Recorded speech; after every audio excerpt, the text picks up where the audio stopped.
തിരുവനന്തപുരം നെയ്യാറ്റിൻകര ശാഖാകുമാരി കൊലക്കേസിൽ പ്രതിക്ക് ജീവപര്യന്തം തടവും പിഴയും ശിക്ഷ. ഭർത്താവ് അരുണാണ് പ്രതി.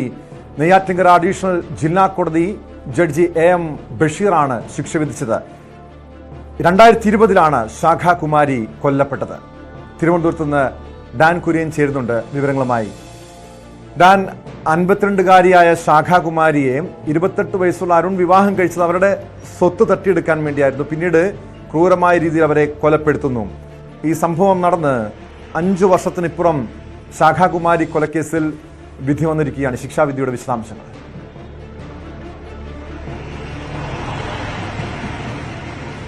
തിരുവനന്തപുരം നെയ്യാറ്റിൻകര കുന്നത്തുകാൽ സ്വദേശിനിയായ 52 വയസ്സുകാരി ശാഖാകുമാരിയെ അതിക്രൂരമായി കൊലപ്പെടുത്തിയ കേസിലാണ് ഭർത്താവും 28 വയസ്സുകാരനുമായ അതിയന്നൂർ സ്വദേശി അരുണിനെതിരെ ജീവപര്യന്തം ശിക്ഷയും 2 ലക്ഷം രൂപ പിഴയും വിധിച്ചുകൊണ്ട് നെയ്യാറ്റിൻകര അഡീഷണൽ ജില്ലാ ജഡ്ജി AM ബഷീറിന്റെ ഭാഗത്തു നിന്ന് ഇപ്പോൾ വിധി വന്നിരിക്കുന്നത്. അതിക്രൂരമായ കൊലപാതകമാണ്.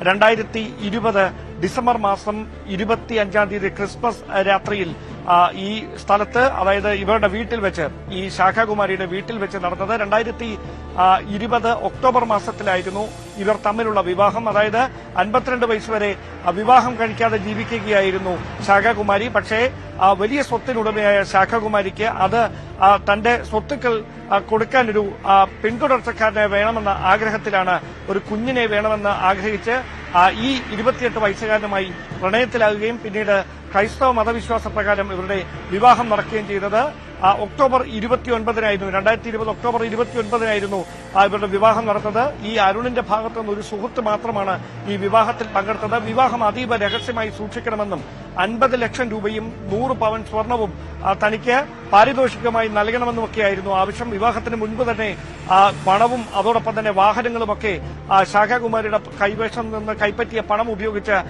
അരുൺ വാങ്ങുന്ന സാഹചര്യമുണ്ടായി. അങ്ങനെ വിവാഹം കഴിച്ചതിന് പിന്നാലെ ഈ വിവാഹത്തിന്റെ ചില ദൃശ്യങ്ങൾ സമൂഹ മാധ്യമങ്ങളിലൂടെ ശാഖാകുമാരിയുടെ ബന്ധുക്കൾ പ്രചരിപ്പിച്ചത് അരുണിനെ ചൊടിപ്പിച്ചു. അതിന് പിന്നാലെ ആദ്യം അതിവിദഗ്ധമായി ഒരു തെളിവുകളും അവശേഷിപ്പിക്കാതെ വൈദ്യുതാഘാതം ഏൽപ്പിച്ച് ശാഖാകുമാരിയെ കൊലപ്പെടുത്താൻ ശ്രമിച്ചു. തലനാരിലേക്ക് അവർ രക്ഷപ്പെട്ടു. അങ്ങനെ കൃത്യമായി പ്രതി ആസൂത്രണം ചെയ്തു.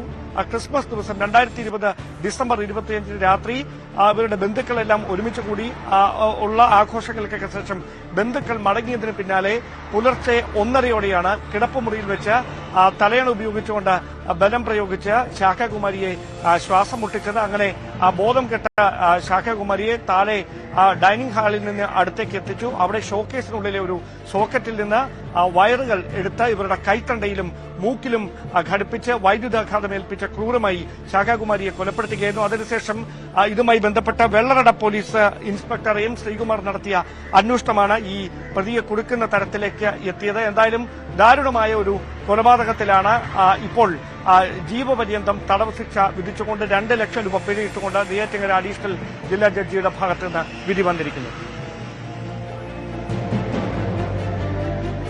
വ്യക്തമാണ്. തിരുവനന്തപുരത്ത് നിന്ന് ഡാൻ കുര്യനാണ് വിവരങ്ങൾ നൽകിയത്. തിരുവനന്തപുരം നെയ്യാറ്റിൻകര ശാഖാകുമാരി കൊലക്കേസിലാണ് പ്രതിയായ ഭർത്താവിന് ജീവപര്യന്തം തടവും പിഴയും ശിക്ഷ വിധിച്ചിരിക്കുന്നത്. തിരുവാതുക്കൽ ഇരട്ടക്കൊലക്കേസിൽ പ്രതി അമിത് ഒറാങ് കൊലപാതകത്തിനെത്തുന്ന ദൃശ്യങ്ങൾ പുറത്തു വന്നിട്ടുണ്ട്.